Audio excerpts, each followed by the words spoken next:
Exim ব্যাংকের কাছ থেকে সে 500 কোটি টাকা লোন নেয় কিসের অ্যাগেনস্টে? গ্রাহকদের যে জমা করতেছে, গ্রাহকদের টাকা যে আমানত জমতেছে ওইটার অ্যাগেনস্টে সে 500 কোটি টাকা লোন নেয় third wave technologies Exim bank থেকে। ঠিক আছে, ভালো করে খেয়াল করেন, দিস ইজ ভেরি কমপ্লেক্স কিন্তু। আচ্ছা, এরপরে ঋণের শর্ত অনুযায়ী এক্সিম ব্যাংক যখন দেখে যে ঠিক মতো টাকা পয়সা দিচ্ছে না, কারণ ওরা তো ইনস্টলমেন্ট দিবে, একটা সুদের টাকা দিতে হয় যেহেতু লোন নিছেন আপনি।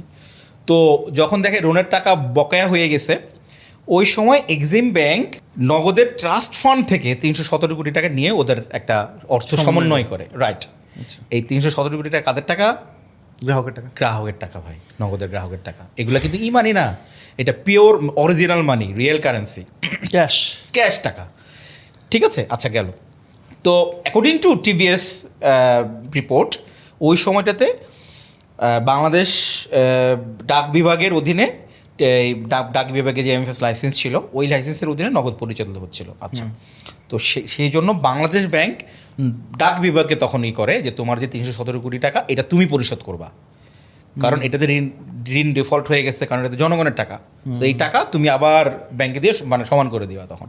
রাইট, আচ্ছা, তখন ডাক বিভাগ বলে না, আমরা তো এইটা নগদের সাথে আমাদের কোনো সম্পর্ক নাই, আমরা এটা দিব না। তখন মোস্তফা জব্বার একটা স্টেটমেন্ট দেন, এবং সেইটাও নগদের কী বলে টিভিএসের ইনফোগ্রাফিক্সে ছিল। তখন মোস্তফা জব্বার সাহেব, তখন উনি ডাক ও টেলিযোগাযোগ মন্ত্রী ছিলেন ওই সময়, তখন সাংবাদিক সে বলে যে নগদ ডাক বিভাগের মালিকানার কোনো অংশ নয়। ঠিক আছে, তার মানে নগদ বা থার্ড ওয়েভ টেকনোলজি যদি কোনো লোন নিয়ে থাকে সেটা দায়ভার ডাক বিভাগের না। ঠিক আছে, তখন থেকে আসলে বড় ধরনের একটা প্রশ্ন জনমনে তোলা শুরু হয়, এবং তখন থেকেই মানুষ আসলে, এবং ওই সময়টাতে আমি দেখেছি যে ওই সময় ফেসবুকে অনেকেই লেখালেখি করতেছিল যে ভাই এটা কি ভ্যালির চাইতে বড় স্ক্যাম কোম্পানি কিনা নগদ। তখন জনমনে এটা হওয়াটা স্বাভাবিক।